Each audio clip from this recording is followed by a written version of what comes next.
I'm David Rubenstein. I'm going to be in conversation today with Alan Guelzo, who is one of the nation's leading historians on the Civil War. We're going to talk today about his new book, Robert E. Lee, A Life, and we're coming to you from the New York Historical Society's Robert H. Smith Auditorium. Thank you very much for being here. Thank you for having me here, David. Now, why do so many people for so long admire Robert E. Lee? He lost the war, his side lost the war. He was a traitor, you could argue. Yes. He was a slave owner. He beat his slaves. Why were so many people so in awe of this man for all those failings that he had? People had been in awe of Robert E. Lee for years. His personal demeanor was so extraordinary, so commanding. I mean, for one thing, he's 6 feet 1 inch tall. Most of his height in his trunk. He dominated people. Even Ulysses Grant spoke about how intimidated he felt in the presence of Robert E. Lee. And this is a story that gets repeated over and over again by people that knew Lee or encountered Lee during the war. He could be a very domineering person. And people after the war would look back at him and say, here was an extraordinary leader. Let's talk about his background, his family. So is the Lee family a distinguished family? Well, in many respects, yes. There were 4 brothers at the time of the Revolution, 2 of whom signed the Declaration of Independence, Richard Henry Lee, who puts forward the original motion for independence, and Francis Lightfoot Lee. 2 other brothers, Arthur Lee and William Lee. Arthur Lee is a diplomat on behalf of the Revolution. William Lee also provides services this way. And yet after the Revolution, it's like something goes snap in the Lee family. And property is lost. Many of the Lee resources simply disappear. The recession that takes place after the end of the Revolution impoverishes many of the Lees. So who was his father? His father is Henry Lee III. He's part of a branch, what you might call a cadet branch of the Lee family from the area of Leesburg, Virginia. But he earns this wonderful reputation during the American Revolution as a commander of light cavalry. And so he becomes known simply as Light Horse Harry Lee. And he's very successful under Washington. Washington sends Light Horse Harry to the Southern campaign to assist Nathaniel Greene in what will become one of the great campaigns in American history that culminates in the victory at Yorktown. He comes to the end of the Revolution with this great reputation, and that's when it all goes spiraling disastrously down. Because of bad investments he made? Bad investment after bad investment. He invested in Western lands that he thought were going to turn tremendous development profits and which never did anything. So he spends a year or so in debtor's prison, and then after that, because he's in such disgrace, he leaves the country. He leaves debtor's prison and then actually gets in worse, because as a Federalist, he takes the side of some Federalists in Baltimore. There's a riot. He gets beaten within an inch of his life. And after that, he simply says, I can't stay around here anymore. I need to go to the West Indies to recover my health. Did he ever come back? He did, 2 weeks before his death. And when he went to the West Indies, how old was Robert E. Lee? 6 years old. So he never really had much of a relationship with his father. No, and the shadow of that absence casts long, long darknesses over the life of Robert E. Lee. So who raised him? His mother, in large measure, and his mother, who was a Carter, a Virginia Carter, so that's saying something. His mother, plus this wide skein of Carter relatives. He had something like 80 first cousins. If he had thrown a brick down a street in Alexandria where he lived with his mother, he would have hit someone he was related to. So how did he wind up at West Point? Because West Point was a free education. He had a yen for mathematics. He was a math nerd in his early schooling. And the one place where you could go and get an education in mathematics and engineering was West Point. So he goes to West Point and he's trained and educated as an engineer and does it so extremely well at West Point, graduates second in his class, and receives one of those coveted appointments to the United States Army Corps of Engineers. So his job, though, becomes that of an engineer. Yes. He's not a combat person. No. So- In fact, his specialty within engineering is coastal engineering, which is a very special and specialized form of engineering and construction. But that's where he spends the largest part of his career, as a coastal engineer for the U.S. Army. Where in the United States did he do that? Well, he's posted first to Cockspur Island in the Savannah River. That's where Fort Pulaski is built. And of course, Fort Pulaski is still there as a national monument. He is then moved to Fortress Monroe, where he oversees the construction of what was called Fort Calhoun in the middle of Hampton Roads. He's then sent to St. Louis, and there he spends several years reconstructing the wharfage and the flow of the river past St. Louis, because at that point, St. Louis, given the unpredictability of the Mississippi River, St. Louis was in danger of becoming an inland town. From there, he goes to Fort Hamilton on the Narrows here in New York City. He's the post engineer here for a number of years. It's only then that he actually gets an assignment that will take him into a war zone, and that's with the outbreak of the Mexican War. So he goes to the Mexican War, and who is the leader of the American troops there? The person who has his eye on Robert Lee at that point is Winfield Scott. Winfield Scott's responsible for the invasion of Mexico from the coast at Veracruz up along the old road followed originally by Hernando Cortez to Mexico City. And Lee joins Scott's staff as an engineer. But Scott sees right away there's a lot more going on with this young man, Lee, than just doing engineering jobs. And he becomes a key staffer for Winfield Scott. What about Ulysses S. Grant? Was he there as well? Ulysses Grant was there as a junior lieutenant, and there is actually a point at which Lee and Grant, their paths do cross. Lee is bringing orders to one of the headquarters of one of the officers in Scott's army, and Grant is there because he was serving as a quartermaster officer, and they're there together in the same room. At Appomattox, Grant, in an effort to try to gin up some small talk, will say to Lee, "Oh, I remember you. We met during the Mexican War at so-and-so." And Lee's response is very, very politic. He says, "You know, I have been trying to remember what you looked like too, but I just have not been able to do it." So being a military person then was a secure job. You weren't well paid, but Lee decided to marry well. Yes. So who did he marry? He marries Mary Anna Randolph Custis, who is the sole surviving child of George Washington Parke Custis, the step-grandson of George Washington. And George Washington Parke Custis not only owns a number of the Washington properties in Virginia, but he also owns this property on the bluffs overlooking the Potomac, where he builds a house that he calls Arlington. Now today, of course, we know that as Arlington National Cemetery. But when Lee marries into the Custis family, Arlington becomes his home. So the Civil War breaks out. And why is it that Lincoln allegedly says, I want Robert E. Lee to be my top military official, and the South and the Virginia Army say we want him as well? What actually happened? Was Lee actually offered the top job in the Union Army? The almost top job. And he's offered that because Winfield Scott, who is still at this point General in Chief of the Army, is really too old to take active command of a field army that would discipline the secessionists. But Scott has always had this extraordinarily high opinion of Robert E. Lee.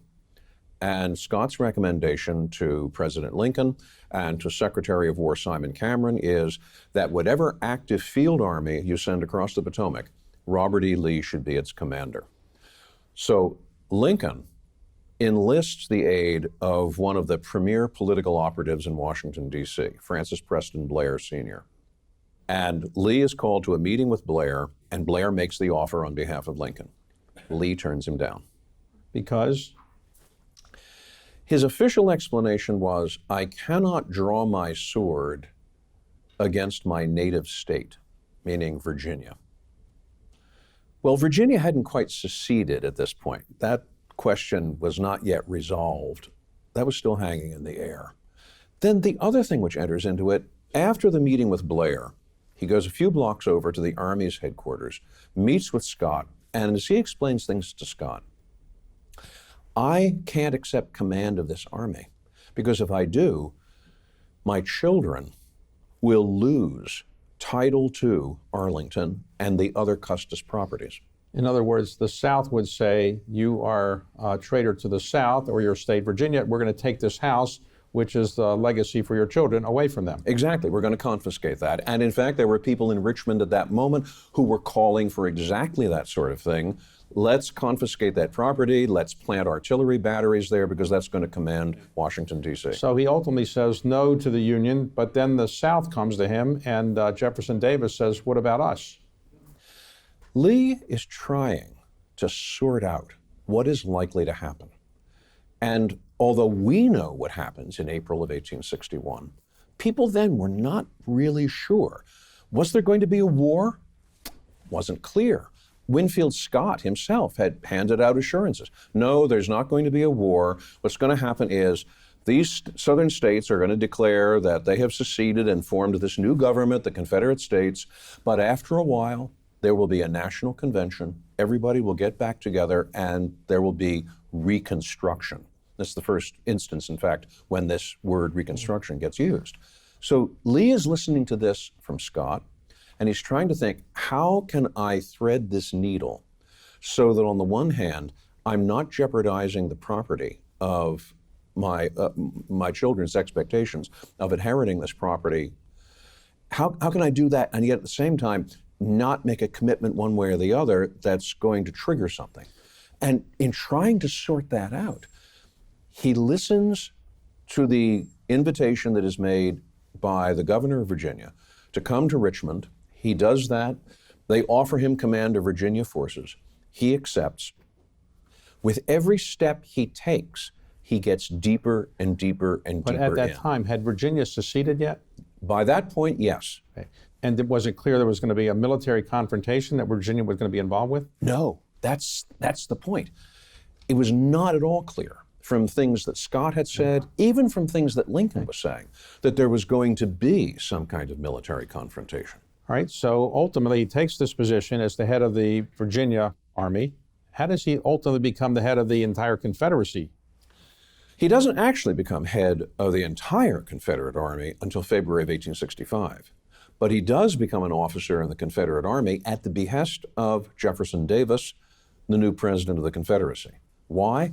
Because Jefferson Davis had been Secretary of War during the years when Robert E. Lee had been the superintendent at West Point. And with the influence of Winfield Scott and Scott's opinion of Lee, Davis had come to believe that Robert E. Lee was a great commander. And therefore, Davis makes the offer to Lee. We want to make you a brigadier general. We want you to take some kind of command role. I want you to be an assistant and an advisor to me. And by the time we get to the middle of May, 1861, only a month has transpired. Now Robert E. Lee is sitting at the right hand of Jefferson Davis, the president of the Confederacy. But had Lee ever commanded troops in combat? Only one time. And that was the suppression of John Brown's raid at Harper's Ferry, when he commands, wait for it, 2 companies of U.S. Marines. So to lead the Confederate forces, what is Lee's strategy to kind of win that war? One thing he sees very clearly is that the South does not have the resources to go through a long, drawn-out war. So to speak, the South doesn't have the resources to do a 15-round heavyweight bout. It's going to have to score a surprise knockout in the first couple of rounds if it's going to win. The only way to do that, Lee sees, is for the Southern armies to get off the defensive. That was the original plan of Jefferson Davis. We're just going to stand on the defensive. We're not going to take any offensive action. Lee sees, no, that's a recipe for defeat. What we need to do is we need to take the war north, over the Potomac, into Maryland, maybe draw Maryland to the side of the Confederacy, move up into Pennsylvania. In other words, carry on a campaign that will so discourage Northern political opinion that the Northern public will demand that Lincoln go to the negotiating table with the Confederates. Once he sits down at the negotiating table with the Confederates, it's really going to be all over. So the most famous instance of that is when Lee takes his troops up to Pennsylvania and fights at Gettysburg. Exactly. So this is, what year is that? This is 1863. And how many troops does Lee have then? Lee probably has something on the order of 80 to 83,000 men. And did he want to have a fight at Gettysburg, or he didn't know where he wanted to have a fight? He was prepared to see how things turned out once he got loose into Pennsylvania, because he could have a win-win proposition by invading Pennsylvania. If he moved into Pennsylvania and nothing happened militarily, that was still a tremendous embarrassment to the Lincoln administration. But if he moved into Pennsylvania and actually won a military victory on Pennsylvania soil, that would be the end of the Army of the Potomac. At that point, he could move on Philadelphia, he could move on Baltimore. So the battle at Gettysburg goes on for 4 days. Three days. July 1st, 2nd, and 3rd, 1863. Okay, and then on the final day, there's the famous Pickett's Charge. What is Pickett's Charge? Pickett's Charge was Lee's decision that after 2 days of fighting, the Union Army of the Potomac was so clearly hanging on the ropes that all that was needed was to wade in with one good solid attack, one good solid punch, and that would have them out on the canvas. So he has an entire Confederate division under George Pickett, plus ancillary troops drawn from 2 other divisions, and maybe about 15,000 men who are going to launch an attack on the key position of the Union Army there. And he came within an ace of succeeding, too. But it didn't succeed. So in the end, Lee decides he needs to retreat. Yeah. And he tries to go back across the Potomac. He tries, yes. And why doesn't the Union General Meade chase him and then end the war right there by capturing Lee? Well, he arguably could have, and certainly Abraham Lincoln thought he should have, because the Potomac had been flooded from heavy rains. Lee was backed up against the Potomac at Williamsport, Maryland. Meade is a cautious person by instinct. And what's more, he's just won this victory at Gettysburg. Should he jeopardize it by launching some kind of an attack on Robert E. Lee? Lee might prove to be more formidable in defending his position. So Meade delays and delays, and when he finally resolves to move against Lee, the night before, Lee has managed to cross the Potomac, and his army is now on the Virginia side. So eventually, Lincoln says to Grant, come from the west and take command of the Union troops. And Grant's strategy is to go into Virginia and to wear down Lee's troops, more or less. Is that right? Not quite. Grant had a very different view of things, but he was a soldier taking orders. So for the first 2 months of what become known as the Overland Campaign, Grant does exactly what Lincoln wants. Slog, attack, until finally the campaign has worked its way all the way down to Cold Harbor and the Chickahominy River. The casualty list is enormous, and Grant still is not victorious. At this point, Grant says, I think I've satisfied all the questions about how this campaign should be fought. Let me do it my way now. My way is get south of the James River, clamp Richmond, the city of Richmond, in a siege, and let that starve the Confederates. In other words, don't look for big field battles with Lee. That's not the way the war is going to be won. The war is going to be won by eliminating the main sources of supply and logistics for Lee's army. And Grant does exactly that. The siege lasts until April of 1860, beginning of April 1865. And the proof, so to speak, is in the pudding. Because once Richmond falls, Lee's army survives for only 1 week afterwards. Put it in context, it's July of 1863 when Gettysburg occurs, a terrible loss for the Confederacy, but they survive for another 2 years. Yes, they do. So ultimately, Grant comes forward. He, in effect, almost starves the Confederate troops. When does Lee decide, I need to surrender? By the time Lee has abandoned Richmond and taken his army westward, he's trying to get ahead of Grant. He expected that Grant would as now the captor of Richmond, stage a great parade and have a great celebration and basically waste a couple of weeks. Grant doesn't. 24 hours, Grant is bounding after Lee, runs Lee to ground at Appomattox Courthouse to the west of Richmond. And there Lee finally looks at the facts straight in the eye and says, we can't really go on this way. I'm going to have to ask General Grant on what terms he will accept our surrender. And Grant had previously said the only surrender terms are unconditional surrender. He said that at Fort Donelson in 1862. And that was what Lee was afraid he was going to say at Appomattox. And if he did, Lee had resolved that he would try to fight it through all the way to Lynchburg. And there were officers on Lee's staff who argued with Lee and said, what we should really do is, Lee's army, the Army of Northern Virginia, it should be told, dissolve, go into the mountains, convert this into a guerrilla war, drag this out for years and years and years in the mountains and forests of the Appalachians. And Lee's response to that is, no, we have lost this war. We need to admit that. I will go to General Grant. If he does the unconditional surrender thing, all right, then we'll continue.